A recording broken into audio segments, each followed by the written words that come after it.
Dans combien de pays votre passeport vous permet de voyager sans visa? Le mien me donne accès à 61 pays. Mais les Mauriciens, eux, peuvent aller dans 146 pays sans visa ou avec visa à l'arrivée. Cela s'appelle la puissance d'un passeport. Je vais vous parler des documents de voyage les plus puissants et les plus chers d'Afrique. Et je vais vous expliquer pourquoi, curieusement, les passeports les moins puissants sont parmi les plus coûteux. Au départ, je faisais des recherches sur les passeports les plus puissants du continent. Puis je suis tombé sur cette enquête réalisée par Anipayap Lepay, dans laquelle la journaliste camerounaise a fait un classement des passeports les plus chers d'Afrique. Et dans son investigation, elle fait un constat surprenant concernant les prix des passeports séchellois et mauriciens. Il y a $42 pour l'un et $18 pour l'autre. Pendant que le Cameroun, qui est 92e mondial, qui ne donne accès qu'à 15 pays sans visa et une trentaine de pays avec visa à l'arrivée, parfois payant, offre son passeport à 110 000 francs CFA. Donc c'est très contradictoire. Je vous explique. Plus votre passeport vous ouvre des portes dans le monde, plus il est puissant. En Afrique, par exemple, seuls 3 passeports permettent de visiter plus de 100 destinations dans le monde sans visa. Il s'agit des passeports séchellois, mauriciens et sud-africains. Selon le classement 2021 du cabinet Henley & Partners, ce sont les 3 passeports les plus puissants en Afrique. Et donc, on se serait attendu à ce que ces passeports-là soient les plus chers. Oh que non. On a l'île Maurice, par exemple, qui est le premier pays en Afrique avec les Seychelles en termes de destination où on n'avait pas besoin de visa, mais c'est aussi le moins cher. C'est-à-dire que le passeport africain le plus puissant, le passeport séchellois, qui donne accès à 152 pays dans le monde, ne coûte que $47, ce qui en fait le 19e passeport le moins coûteux sur 54. Alors que le passeport le plus cher, le passeport érythréen, qui ne donne accès qu'à 43 pays, ce qui en fait le 4e passeport le moins puissant, coûte $266. Alors, on aurait pu penser que ce coût élevé est lié peut-être au niveau de vie des populations ou à l'indice de développement du pays. Pas du tout. Quand vous regardez un pays comme l'Érythrée, qui est en tête en termes de coûts, et vous regardez le niveau de vie des populations, c'est quand même l'un des pays derniers au monde en termes d'indice de développement humain. Ils ont 0,35 points, je pense, pour 6 millions d'habitants. Et ce n'est pas non plus à cause de la richesse du pays. Car comme l'explique Anipayap Lepay, ce ne sont pas les pays les plus riches qui ont les passeports les plus chers. Dans le top 5 des puissances africaines en termes de PIB, on a le Nigeria, l'Afrique du Sud, l'Algérie, l'Égypte, le Maroc. Mais quand on regarde la place de ces pays-là dans le classement des coûts des passeports, ils sont parmi les 15 derniers, hormis le Nigeria qui est 25e. Mais vous voyez que la première puissance africaine en termes de PIB arrive 25e sur les coûts des passeports. Et la deuxième chose, c'est que l'Afrique francophone occupe plutôt, disons, une place plutôt triste. Dans les 15 premiers pays ayant le passeport le plus cher, 9 sont en effet francophones.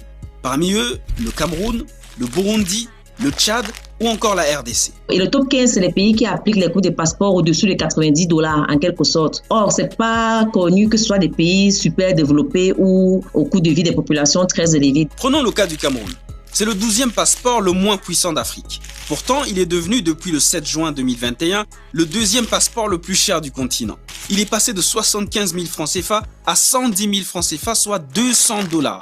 2 fois plus cher que le passeport français. Mais c'est quand même incompréhensible parce que le SMIC au Cameroun, le salaire minimum interprofessionnel garanti, c'est 36 000 francs CFA, 36 000. Donc le passeport, c'est 3 fois plus cher que le SMIC. Je ne trouve pas ça logique du tout. L'ordonnance numéro 2021/003, qui modifie la loi de finances 2021, ne dit pas pourquoi le président camerounais a décidé d'augmenter les prix.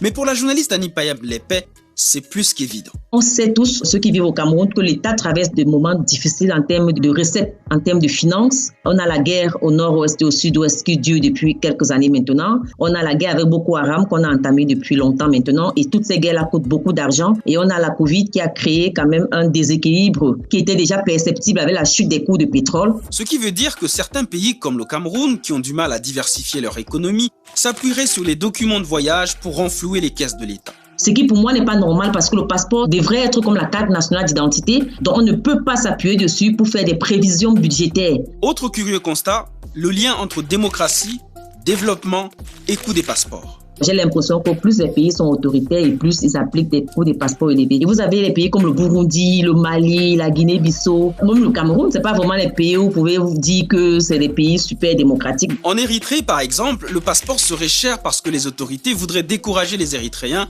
à quitter leur pays. L'Érythrée est considérée comme un des pays les plus autocratiques au monde. Du coup, les Érythréens ne se sentent pas à l'aise chez eux. L'Érythrée, C'est un tout petit pays de 6 millions d'habitants, mais ils ont 10 000 prisonniers politiques environ, ce qui est énorme. Donc les Érythréens sortent chaque fois qu'ils peuvent, d'autant plus que depuis les années 2000, ils ont mis sur pied un service militaire presque illimité. C'est-à-dire que vous pouvez faire un service militaire pendant 6 ans et demi, ce qui est énorme. Donc on parle d'une prison à ciel ouvert. Et si au lieu d'avoir des passeports nationaux faibles et coûteux, les pays africains se dotaient d'un passeport commun? C'est un projet que l'Union africaine a lancé en 2016 et 2 exemplaires de ce passeport ont été présentés au public. Tchad, c'est écrit Afrique.